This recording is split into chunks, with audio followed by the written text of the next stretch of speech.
Hello दोस्तों, स्वागत है आप सभी का यस के एक्सीलेंस ट्यूटोरियल में। दोस्तों आज हम लोग प्रश्नावली 8 का क्वेश्चन नंबर 23 देखेंगे, जो कक्षा 10 गणित डॉक्टर मनोहरे के बुक से लिया हुआ है और इसका कमेंट भी आया हुआ है। तो इसलिए जो क्वेश्चन नंबर 23 देखते हैं, हो सकता है कि आपके बोर्ड एग्जाम के लिए बहुत ही इंपॉर्टेंट क्वेश्चन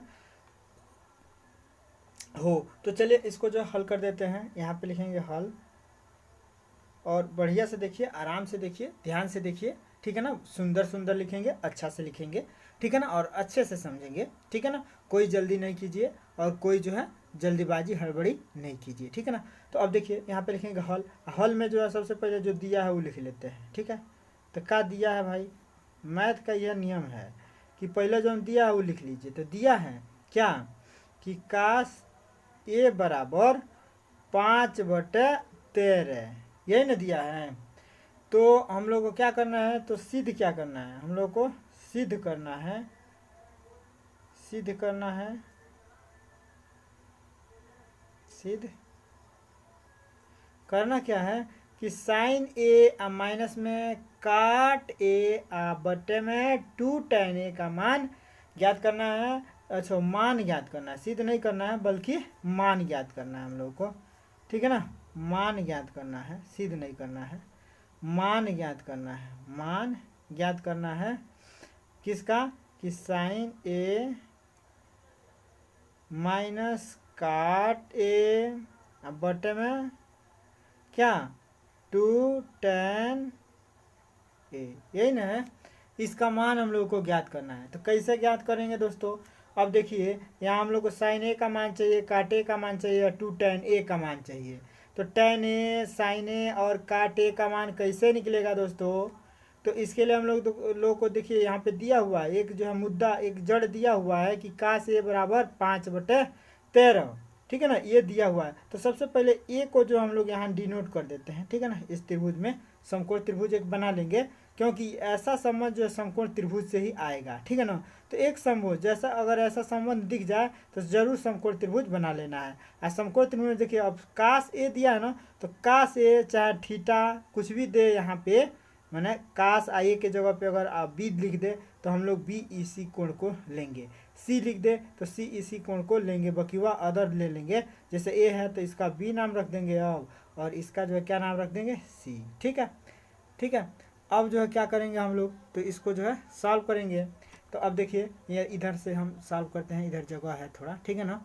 और तो यहाँ पे देखिए काश ए बराबर हम लोग को दिया है कि क्या, कि काश ए बराबर 5/13 दिया है ना।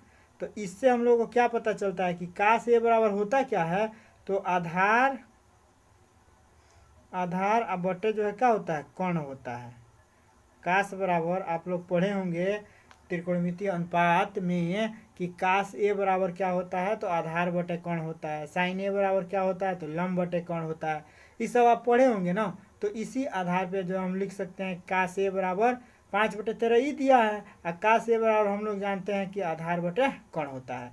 तो इससे अगर आधार से तुलना करें इसका, तो ये जो है मैंने ऊपर है तो ये भी आधार ही होगा।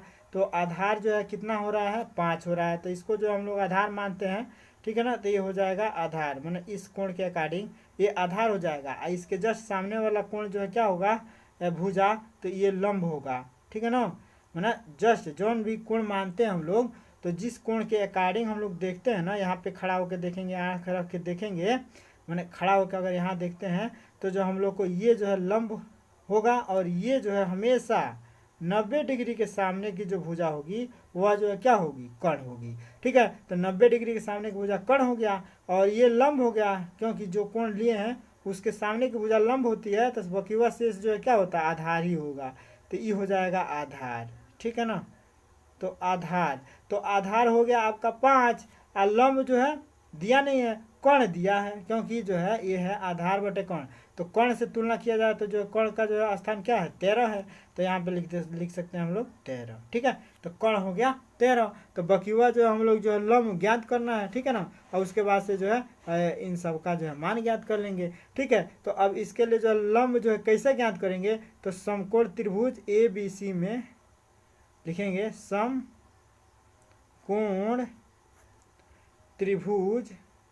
त्रिभुज ए बी सी में, समकोण त्रिभुज ए बी सी में पाइथागोरस का प्रमेय लगा देंगे। तो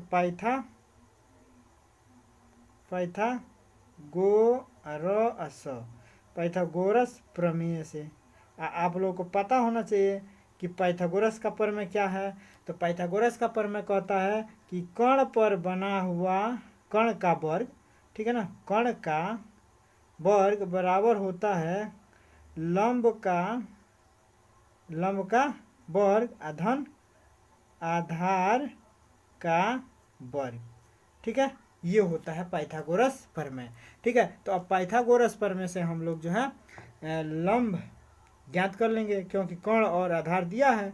अब कर्ण के जगह पे हम लोग कर्ण का मान भर देते हैं। तो कर्ण का मान 13 है, तो 13 भर देंगे, अब भर कर देंगे, अब बराबर लंब का मान देखिए, तो लंब जो है यही रहेगा। हाँ, लंब के जगह पे हम लोग जो है क्या भर सकते हैं, तो BC भर सकते हैं, ठीक है ना। बहुत स्टैंडर्ड इसको करेंगे। तो लंब के जगह पे क्या भर दें, BC का वर्ग कर दें, ठीक है। धन में आधार के जगह पे क्या भर दें, AB। तो AB का मान दिया है 5, तो यहाँ पे आधार पर डायरेक्ट 5 भर देते हैं और इसका वर्ग कर देते हैं। ओके, अब जो है देखिए 13 का वर्ग करेंगे तो 13 तरह 169 होता है, आप लोग जानते होंगे। 13 तरह 169, और नहीं जानते होंगे तो आप लोग को कम से कम 1 से 20 तक जो है सभी संख्याओं का वर्ग याद कर लेना चाहिए, ठीक है ना। मैथ को स्ट्रांग बनाना है तो वो भी जो है आप लोग याद कर लीजिएगा। अब ये देखिए 13 तरह 169 हो गया। अब बराबर जो है लंब BC है, तो BC का वर्ग बराबर धन में जो क्या हो जाएगा, 5 × 5 = 25 लिख देंगे ना। अब 25 को भी इधर पक्षांतर कर देंगे, तो 169 यहीं पे रहेगा, माइनस में हो जाएगा, मतलब प्लस में 25 है। अब बराबर के इधर आएगा तो क्या हो जाएगा, ये माइनस में 25 हो जाएगा। अब बराबर इधर क्या बचेगा बाबू, तो BC का स्क्वायर बचेगा ना। BC अपने ही जगह पे है, तो BC का स्क्वायर बच जाएगा, ठीक है। और ये प्लस में 25 इधर उठ के आया तो माइनस 25 हो गया, ठीक है। अब इसमें तो अब 169 में से 25 घटाएंगे तो क्या हो जाएगा, 9 में से 5 जा 4 होगा ना, 6 में से 2 जा 4 हो गया, 1 का 1 को उतार लेंगे तो ये हो जाएगा 144। तो BC का वर्ग बराबर हो गया 144। अब देखिए वर्ग संख्या है, ठीक है ना। अब वर्ग जब इधर आएगा ना तो ये संख्या जो है क्या हो जाएगा, अंडर रूट में हो जाता है, ठीक है ना। ये जो है जानकारी आप लोग नोट कर लीजिएगा कि जब भी वर्ग संख्या को इधर करेंगे, मैंने बराबर के इधर लाएंगे, ठीक है ना, ट्रांसफर करेंगे, ठीक है, तो ये जो है रूट में चेंज हो जाता है, ठीक है ना। वर्ग संख्या अंडर रूट में चेंज हो जाएगा। अब बराबर खाली हो जाएगा का BC हो जाएगा, ठीक है। अब देखिए अब अंडर रूट में 44 का मतलब क्या हो गया, तो अंडर रूट में 44 का अगर हम लोग गुणनखंड करें तो 12 गुणे 12 बराबर 144 होता है, ठीक है ना। बराबर हम लोग लिख दे BC, ठीक है ना। अब देखिए जब करणी के अंतर्गत किसी संख्या का जोड़ा लग जाता है तो इन दोनों जोड़ों में से एक जो है अंक लिख दिया जाता है, ठीक है ना। यानी कि दोनों जोड़ों का एक लिख दिया जाता है, एक अंक। जैसे कि 12 × 12 है तो इसमें से 12 बाहर निकल जाएगा, ठीक है ना, ये करनी हट जाएगा। अब बराबर हो जाएगा BC, ठीक है। तो यानी कि BC की वैल्यू आपका निकल गया कितना, 12। आपके BC का वैल्यू कितना हो गया, 12, ठीक है। तो अब इससे हम लोग जो है क्या करेंगे, जो है sin A cot A tan A का मान निकाल लेते हैं, ठीक है। तो अब जो है क्या हो जाएगा, अब जो है sin A बराबर मान निकाल लेते हैं, sin A बराबर, तो sin बराबर क्या होता है आप लोगों को पता होना चाहिए कि लंब अब बटे में होता है कर्ण, ठीक है, लंब बटे कर्ण होता है। तो लंब आपका निकला है 12, अब बटे कर्ण कितना है तो 13, तो ये हो गया 12/13 sin A का मान। उसके बाद से जो है sin A का मान हो गया 12/13, और उसके बाद से जो है cot A का मान निकाल लेते हैं, cot A, यहाँ ऊपर cot A है तो cot A का मान निकाल लेते हैं। तो cot A का मान अगर निकालते हैं तो कितना हो जाएगा, cot A बराबर क्या हो जाएगा, तो आधार बटे लंब। cot A बराबर क्या हो जाएगा, आधार, अब बटे में होता है लंब बटे आधार, tan का मान होता है, तो cot A का मान हो जाएगा आधार बटे लंब, ठीक है। तो आधार बटे लंब, तो आधार कितना है तो 5 है, और लंब कितना है तो 12 है, ठीक है ना भाई। ये लंब आप लोग के सामने यहाँ लिख भी दिया गया है कि लंब क्या है 12 है, आधार क्या है तो 5 है, और कर्ण क्या है तो 13 है, ठीक है ना। तो अब यहाँ से मान हम लोग रख लेंगे इसमें, तो 5/12 रख लिए। अब उसके बाद से tan a का मान निकाल लेते हैं हम लोग। तो tan a बराबर क्या हो जाएगा, तो tan बराबर होता है लंब, अब बटे में जो क्या होता है आधार, लंब बटे आधार। ठीक है, तो लंब कितना है आपका, लंब जो है दिया हुआ है 12 ज्ञात किया गया है, और आधार कितना है, तो आधार 5 है। ठीक है, इन सब का मान आप लोग निकाल चुके होंगे, ठीक है ना, आज समझ चुके होंगे। ठीक है, तो ये मान निकाल लिया गया और इसको समझ भी लिया गया कि कैसे आया ये।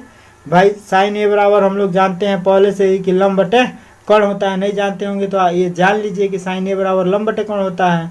कास ए बराबर जो आधार बटे कर्ण होता है, tan ए बराबर लंब बटे आधार होता है, काट ए बराबर आधार बटे लंब होता है। ठीक है ना, ये जान लीजिए। अब साइन ए बराबर लंब बटे कर्ण है। ठीक है, तो ये जो है लंब का मान जो है 12 है तो 12 रख देंगे, और कर्ण का मान 13 है तो 13 रख देंगे। ठीक है, उसी तरह से काट ए बराबर आधार बटे लंब होता है तो आधार 5 है तो 5 रख देंगे, और लंब जो है 12 है तो 12 रख देंगे। ठीक है, तो इसका मान निकल गया। अब tan a का मान निकालना है तो लंब बटे आधार होता है, हम लोग जानते हैं, तो इससे हो जाएगा 12/5। ठीक है, अब यहाँ जो पे इसके बाद से क्या करेंगे, यहाँ पे लिख देंगे क्या, इसलिए साइन, चूंकि इसलिए, तो इसलिए ऐसे होता है ना, देखिए चूंकि ऐसे होता है, चूंकि नीचे पाए रहता है, मतलब 2 बिंदु ऊपर एगो नीचे, तो इसको चूंकि कहते हैं, इसको क्या कहते हैं, इसलिए कहते हैं। ठीक है ना, ऐसे सिंबल को इसलिए कहते हैं। तो इसलिए जब इतने का मान इतना हो गया तो इसलिए हम लोग लिखेंगे क्या, कि साइन ए अब माइनस में काट ए, अब बटे में जो क्या है, बटे में 2 tan a है। ठीक है, 2 tan a है। अब इसको सॉल्व कर देंगे। ठीक है ना, अब इसमें मान रख देंगे, तो साइन ए का मान कितना दिया है, तो साइन ए का मान अभी हम लोग निकाले हैं 12/13। ठीक है, 12/13, ये आप लोग को याद भी अब हो गया होगा कि साइन ए बराबर 12/13, काट ए बराबर क्या हो जाएगा, अब यहाँ पे देखिए, अभी तो साइन ए बराबर 12/13 माइनस में काटे, तो काटे का मान 5/12 है, तो यहाँ पे लिखेंगे 5/12, और टोटल का बट्टे कर देंगे, टोटल का बट्टे कर देंगे।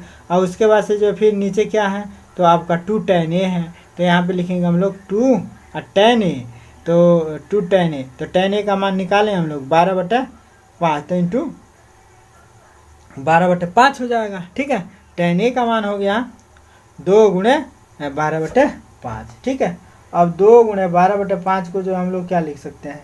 ठीक है, अब इसको जो है हम लोग फिलहाल में ऐसे ही रहने दीजिए, अब आगे जो है सॉल्व करेंगे बराबर देके।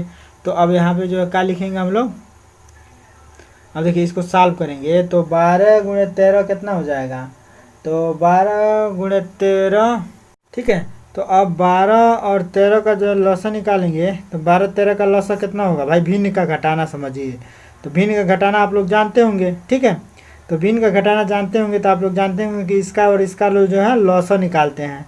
तो 13 × 12 करेंगे, तो 13 × 12 जो है हो जाएगा आपका 156। ठीक है, 13 × 12 तो 156 हो जाएगा।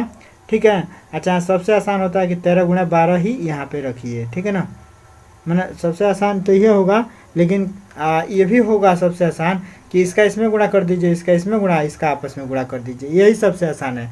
तो 12 का जो 12 में गुणा करेंगे तो क्या हो जाएगा 144। मैंने भिन्न का घटाना चाहे भिन्न का जोड़ ऐसे भी हम लोग हल कर सकते हैं कि इसका इसमें गुणा करके लिख देंगे, इसका इसमें गुणा करके लिख देंगे, और फिर इसका इसमें गुणा करके यहाँ पे लिख देंगे। मैंने कहने का मतलब ये है, नहीं समझे आप लोग, कहने का मतलब ये है कि 2/5 हो माइनस में 7/7 हो, कुछ भी हो। ठीक है, तो अगर इसको हम लोग को सॉल्व करना होगा तो ऐसे भी सॉल्व कर सकते हैं कि इसका इसमें गुणा कर दीजिए, इसका इसमें गुणा कर दीजिए, इनका आपस में गुणा कर दीजिए। जैसे कि 7 दूना 14 कर दीजिए, और प्लस में क्या करिए 7×5 = 35 कर दीजिए, अब बट्टे में जो है क्या कर दीजिए 7×5 = 35। ठीक है, और इसको जोड़ के माइनस है तो माइनस है तो माइनस से रहेगा। ठीक है, माइनस चिन्ह है तो माइनस से रहेगा। ठीक है, माफ़ कीजिएगा, तो 14 और माइनस में 35, और बट्टे में हो जाएगा 35। तो इसको और सॉल्व कर सकते हैं। ठीक है, तो ऐसे जो है सॉल्व करते हैं। ये जो है आपके सवाल में नहीं लिखना है, ये जो है बता रहे हैं। तो अब जो है ऐसे ही सॉल्व करेंगे। तो इसका इसमें गुणा कर देते हैं, 13 पचे 65, ये हम माइनस में जो है कर देंगे 65, ठीक है। अब बट्टे में हो जाएगा 156। अब फिर इसका भी बट्टे है कि 12 दूना 24, अब बट्टे में 5, है ना। तो देखिए दोस्तों, जब ऐसे होता है कि बट्टे या फिर बट्टे या फिर बट्टे, तो जो है क्या करते हैं, ये देखिए मेन जो है बट्टा है, ठीक है ना। मेन बट्टा क्या है कि इससे इसमें भाग देना है। तो जब इससे इसमें भाग देना है तो ये जो है अगर गुणा के रूप में लिखें तो ये पलट के लिखेंगे। कैसे लिखेंगे, तो सबसे पहले अभी इसको घटा लेते हैं। तो यहाँ से जो हम लोग देखते हैं, ठीक है, यहाँ से बराबर लिखेंगे। अब 144 में से अगर हम लोग 65 घटा लें तो जो है कितना बचेगा, 144 में से 65 घटाने पर, तो घटाइए ना, 14 में से 5 जा 9, 14 में से 5 जा 9, और यहाँ बचा 3, तो 13 में से 6 जा, 13 में से 6 जा 7, 13 में से 6 जा 7। अब बट्टे में जो क्या लिखेंगे 156, ये तो रहेगा ही बट्टा में, ठीक है। अब फिर बट्टे करके क्या लिखेंगे 24, अब बट्टे में 5 लिखेंगे, ठीक है। अब इसको जो देखिए भागे में है तो इसको गुणा में चेंज करेंगे, तो ये तो ऐसे ही रहेगा 79, अब बट्टे में 156, जो है ये जो है क्या होगा, गुणा के रूप में लिखेंगे तो ये पलट जाएगा, तो 5/24 हो जाएगा, ठीक है। 5/24 हो गया।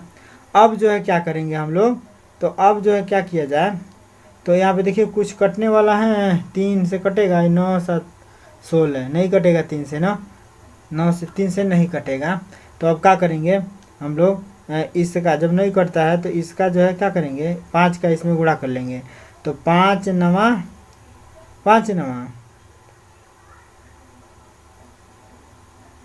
भाई यहाँ पे चिन्ह जो है माइनस का ही आएगा, माइनस है तो घटाने पर भी, घटाने पर चिन्ह प्लस में आएगा, मैंने घटाएंगे इतने से इसको घटाएंगे तो प्लस में 79/156 होगा, ठीक है ना, प्लस में होगा। अब बट्टे में 24/5 ही होगा, ठीक है।